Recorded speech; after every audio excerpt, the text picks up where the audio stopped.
নরসিংদীর বেলাবতে জাতীয়তাবাদী মহিলা দলের উদ্যোগে এক কর্মী সমাবেশ অনুষ্ঠিত হয়েছে।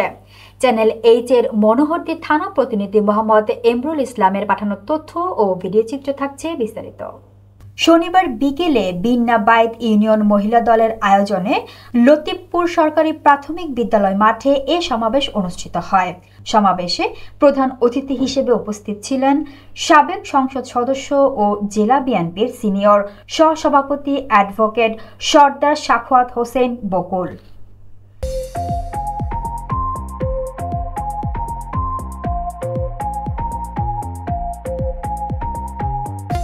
স্মার্ট সামাজিক বাজার, নিত্য প্রয়োজনীয় পণ্য ন্যায্য মূল্যে ঘরে ঘরে।